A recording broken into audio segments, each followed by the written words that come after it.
আসসালামু আলাইকুম ভিউয়ার্স, জানিয়ে দিব এই মুহূর্তে পাওয়া সর্বশেষ আন্তর্জাতিক সংবাদ শিরোনাম। শুরুতেই শিরোনামের পরেই বিস্তারিত। আলহামদুলিল্লাহ, গাজা ইস্যুতে সমস্ত মুসলিম রাষ্ট্র এক। ইরান, তুরস্ক, সৌদি, মিশর, কাতারের কঠিন হুঁশিয়ারি। পরেই জানিয়ে দিব ইরানে হামলা হলে যুক্তরাষ্ট্রকে 10 বারের বেশি ধ্বংস করা হবে বলে কঠিন হুঁশিয়ারি দিয়েছেন ইরানের সর্বোচ্চ নেতা আয়াতুল্লাহ আলী খামেনি। পরেই থাকছে ইসরায়েল গাজায় হামলা বন্ধ না করলে যে হুঁশিয়ারি দিল হিজবুল্লাহ। জানিয়ে দিব ফিলিস্তিন ইউক্রেনায় হস্তক্ষেপ করলেই পাল্টা হামলা হিজবুল্লাহর। এছাড়াও থাকছে লেবানন ফ্রন্ট থেকে হামলা অব্যাহত থাকবে বলে মন্তব্য। সর্বশেষ জানিয়ে দেব ইরানের নেতৃত্বে ইসরায়েলে হামলা চালাবে হামাস ও হিজবুল্লাহ। শুনছিলেন শিরোনাম, এখন বিস্তারিত। তবে তার আগে ভিডিওটিতে একটি লাইক ও কমেন্টস করে এই সংবাদ সম্পর্কে আপনার মূল্যবান মতামত জানিয়ে দিন। চ্যানেলটি সাবস্ক্রাইব করুন সবার আগে সত্য ও নির্ভরযোগ্য সংবাদ শুনুন। গাজা ইস্যুতে ইরান, তুরস্ক, সৌদি, মিশর, কাতারের কঠিন হুঁশিয়ারি। গাজা ইসরায়েলি আগ্রাসন বন্ধের লক্ষ্য নিয়ে সৌদি আরবের রাজধানী রিয়াদে অনুষ্ঠিত হয়েছে ইসলামিক ও আরব বিশ্বের সম্মেলন। ইসলামিক দেশগুলোর নেতারা গাজা ইসরায়েলের হামলা বন্ধের দাবি জানিয়েছেন। এই সম্মেলনে যোগ দেন ইসলামিক দেশগুলোর নেতারা। সম্মেলনে অংশ নিয়ে ইরানের প্রেসিডেন্ট ইব্রাহিম রাইসি মুসলিম দেশগুলোর প্রতি আহ্বান জানিয়েছেন ইসরায়েলের উপর যেন তারা তেল ও খাদ্যপণ্য নিষেধাজ্ঞা আরোপ করে। এছাড়াও ইসরায়েলের সেনাবাহিনীকে সন্ত্রাসী সংগঠন ঘোষণার আহ্বান জানিয়েছেন তিনি বলেছেন, ইসরায়েলকে প্রতিহত করা ছাড়া কোনো উপায় নেই। ইসরায়েলকে প্রতিহত করায় আমরা হামাসের হাতে চুম্বন করি। ইরানের আধা সরকারি বার্তা সংস্থা তাসনিম নিউজ এক প্রতিবেদনে জানিয়েছেন, সম্মেলনে মুসলিম দেশগুলোর নেতাদের প্রতি প্রেসিডেন্ট রাইসির আহ্বান জানাবেন তারা যেন ইসরায়েলকে তাদের আকাশসীমা ব্যবহার করতে না দেন এবং তাদের দেশে অবস্থিত যুক্তরাষ্ট্রের ঘাঁটি থেকে ইসরায়েলের অস্ত্র সরবরাহে বাধা দেন। এই সম্মেলনে মিশরের প্রেসিডেন্ট আব্দেল ফাতাহ এল সিসি বলেন, আত্মরক্ষা বা কোনো কিছুর অজুহাতে গাজার সাধারণ মানুষকে সমষ্টিগত শাস্তি দেওয়ার বিষয়টি কোনোভাবেই মেনে নেবেন না তারা। তুরস্কের প্রেসিডেন্ট রিসেপ তাইপ এরদোগান বলেছেন, ইসরায়েল ও ফিলিস্তিনের মধ্যকার সমস্যার স্থায়ী সমাধানের জন্য একটি আন্তর্জাতিক শান্তি সম্মেলন আয়োজন করতে হবে। ফিলিস্তিনের প্রেসিডেন্ট মাহমুদ আব্বাস গাজায় হামলা বন্ধ ইসরায়েলের উপর যুক্তরাষ্ট্রকে চাপ দেওয়ার আহ্বান জানিয়েছেন। অপরদিকে সম্মেলনের আয়োজক সৌদি আরব ক্রাউন প্রিন্স মোহাম্মদ বিন সালমান গাজায় তাৎক্ষণিক যুদ্ধবিরতি এবং সকল জিম্মিকে ছেড়ে দেওয়ার আহ্বান জানিয়েছেন। এছাড়া তিনি বলেছেন, গাজার মানুষের উপর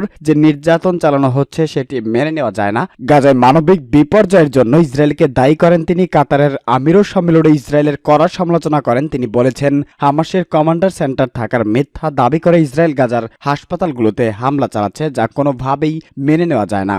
ইরানে হামলা হলে যুক্তরাষ্ট্রকে 10 বার ধ্বংস করা হবে। ইরানের সর্বোচ্চ ধর্মীয় নেতা আয়াতুল্লাহ আলী খামেনি বলেছেন, ইরানের পারমাণু কর্মসূচির উপর মার্কিন হামলা হলে যুক্তরাষ্ট্রকে 10 বারের বেশি ধ্বংস করা হবে। এদিকে ইরাক থেকে মার্কিন সেনাদের সরিয়ে নেওয়ার আহ্বান জানিয়েছেন দেশটির সশস্ত্র স্বেচ্ছাসেবী সংগঠন পপুলার মোবিলাইজেশন ইউনিটের রাজনৈতিক শাখার সদস্য মোহাম্মদ আর রোবাই হুঁশিয়ারি করে বলেন, ইরাক থেকে অবিলম্বে মার্কিন সেনাদের না সরালে তাদের উপর হামলা করা হবে। ক্ষেপণাস্ত্র হামলায় আহত 11 মার্কিন সেনা মস্তিষ্কের সমস্যায় ভুগছেন বলে জানা গেছে। জার্মানিতে তাদের চিকিৎসা দেওয়া হচ্ছে। যদিও যুক্তরাষ্ট্র দাবি করেছিল ওই হামলায় কোনো মার্কিন সেনা হতাহত হয়নি। খবর BBC, Russia Today, New York Post, AFP, CNN, Al Jazeera ও রয়টার্সের। ইরানের সর্বোচ্চ ধর্মীয় নেতা আয়াতুল্লাহ আলী খামেনি দখলদার ইসরায়েলকে ক্যান্সারের টিউমার বলে আখ্যা দিয়েছেন। দেশটিতে বিরোধিতাকারীদের সহায়তা দেওয়া হবে। এছাড়া ইরানের পরমাণু কর্মসূচির উপর যে কোনো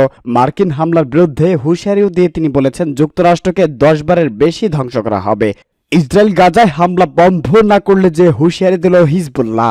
গাজায় ইসরায়েলের আক্রমণ, বেসামরিক নাগরিকদের হত্যা বন্ধ না করা হলে মধ্যপ্রাচ্যের বৃহৎ যুদ্ধের ঝুঁকি তৈরি হচ্ছে বলেও জানিয়েছেন লেবাননের সশস্ত্র প্রতিরোধ গোষ্ঠী Hezbollah second in command Sheikh Naim Qassem. তিনি বিবিসিকে বলেন, এই অঞ্চলে অত্যন্ত গুরুত্বপূর্ণ ও ভীষণ বিপজ্জনক পরিস্থিতি তৈরি হতে পারে এবং এর পরিণতি কেউ আটকাতে পারবেন না। গাজায় হামাস পরিচালিত স্বাস্থ্য মন্ত্রণালয়ের তরফের সম্প্রতি জানানো জানানো হয়েছে ইসরায়েলি হামলায় সেখানে 10,000-এরও বেশি মানুষ মৃত্যু হয়েছে। এরকম একটা সময় বৈরুতে একটি সাক্ষাৎকারে হিজবুল্লাহ উপপ্রধান এই হুঁশিয়ারি দিয়েছেন। হিজবুল্লাহর ওই নেতা বলেন, বিপদটা সত্যি আসতে চলেছে, কারণ ইসরায়েল বেসামরিক নাগরিকদের বিরুদ্ধে আগ্রাসন বাড়াচ্ছে এবং বেশি সংখ্যার নারী ও শিশুদের হত্যা করছে। তিনি বলেন, এই অঞ্চলে আরও বিপদ ডেকে না এনে কি পরিস্থিতি চলতে পারে আমার মনে হয়। তিনি জোর দিয়ে বলেন, ইসরায়েল হামলা বাড়লে এই অঞ্চলে যুদ্ধের ঝুঁকিও বাড়বে, প্রতি ক্ষেত্রেই একটি করে প্রতিক্রিয়া হবে মন্তব্য করেন তিনি।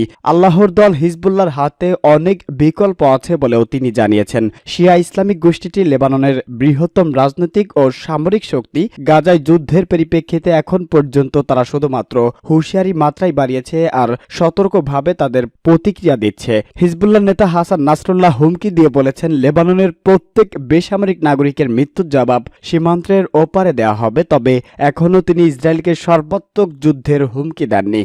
ফিলিস্তিন ইউক্রেনায় হস্তক্ষেপ করলেই পাল্টা হামলা বলে মন্তব্য হিজবুল্লাহর। ইসরায়েল হামাস সংঘাত হস্তক্ষেপ করলে মধ্যপ্রাচ্যে মার্কিন অবস্থানগুলোতে হামলা চালানো হবে বলে হুমকি দিয়েছেন লেবাননের সশস্ত্র গোষ্ঠী হিজবুল্লাহ। ইসরায়েলের সমর্থনে যুক্তরাজ্য সহ যুদ্ধজাহাজ পাঠানোর ঘোষণা দেওয়ার পরই এই হুঁশিয়ারি দিল লেবানন ভিত্তিক সংগঠনটি। এক বিবৃতিতে হিজবুল্লাহর মুখপাত্র বলেছেন, ফিলিস্তিন ইউক্রেন নয়, যুক্তরাষ্ট্র যদি সরাসরি হস্তক্ষেপ করে তাহলে এই অঞ্চল সব মার্কিন অবস্থান প্রতিরোধ বাহিনী লক্ষ্য পরিণত হবে এবং আমাদের আক্রমণের মুখোমুখি হতে হবে এবং সেই দিন কালো লাল রেখা রেড লাইন থাকবে না। এর আগে হামাস হামলা শুরুর একদিন পরে ইসরায়েলকে লক্ষ্য করে হামলা চালিয়েছিল হিজবুল্লাহ। ঘটনার সত্যতা নিশ্চিত করে ইসরায়েলি সামরিক বাহিনী জানায়, লেবানন থেকে ইসরায়েলের দিকে বেশ কয়েকটি মর্টার শেল নিক্ষেপ করা হয়েছে। এর জেরে পাল্টা গোলা নিক্ষেপ করে ইসরায়েল লেবানন থেকে নিক্ষিপ্ত মর্টার শেলগুলোর বিরোধপূর্ণ মাউন্ট ডফ অঞ্চলে পড়েছিল বলে দাবি করেছেন ইসরায়েলের সামরিক বাহিনী। তবে এই ঘটনায় কেউ হতাহত বা কোনো ক্ষয়ক্ষতির খবর পাওয়া যায়নি। হামলার দায় স্বীকার করে হিজবুল্লাহর পক্ষ থেকে বলা হয়, তারা মাউন্ট ডফ অঞ্চলে ইসরায়েলের 3টি সামরিক স্থাপনা লক্ষ্য করে হামলা চালিয়েছে। শনিবার থেকেই হামাসের হামলায় ইসরায়েলের নিহত হয়েছেন প্রায় 800 জন, আর গাজা ইসরায়েলিদের পাল্টা হামলায় প্রাণ গিয়েছে প্রায় 11,000-এর বেশি ফিলিস্তিনির। লেবানন ফ্রন্ট থেকে হামলা অব্যাহত থাকবে বলে কঠিন হুঁশিয়ারি।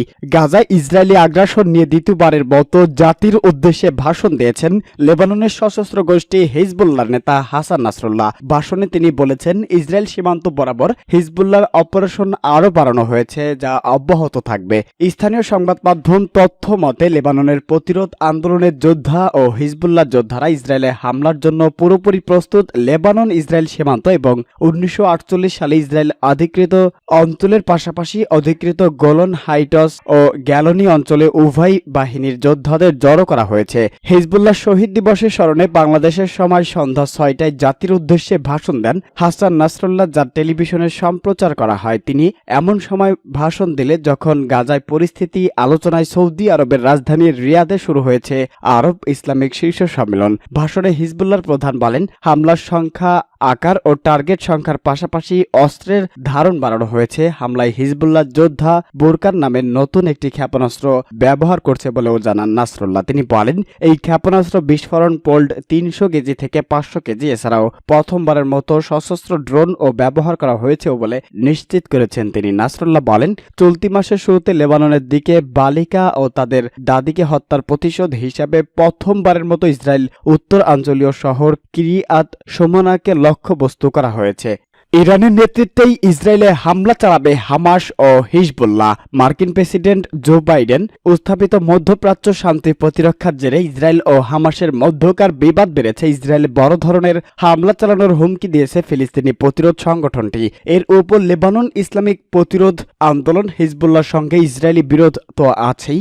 এমন পরিস্থিতিতেই ইসরায়েলি নেতারা মনে করেন, হামাস ও হিজবুল্লাহর শক্তি কেন্দ্রই হচ্ছে ইরান, আর মধ্যপ্রাচ্যের দেশটির সামনে রেখে ইসরায়েলের হামলার কষেছেন এই দুটি সংগঠন। নাফতালি বেনাত মনে করেন, ইরান সমর্থন দিচ্ছেন বলেই হামাস ও হিজবুল্লাহর শক্তি দেখাতে পারছে আর হুমকি দিতে পারছে ইসরায়েলের হামলা চালানোর। এক ধরনের অভিমত ইসরায়েলি সামরিক বাহিনীর কর্মকর্তাদেরও। তাদের মতে মধ্যপ্রাচ্য, ইসরায়েলের ও যুক্তরাষ্ট্র বিরোধী যত পরিকল্পনা আছে তার সবই হচ্ছে ইরানের নেতৃত্বে। তাই ইরানকে দামাতে পারলে হামাস ও হিজবুল্লাহর মতো সংগঠনগুলোর শক্তি এমনিতেই দমে যাবে।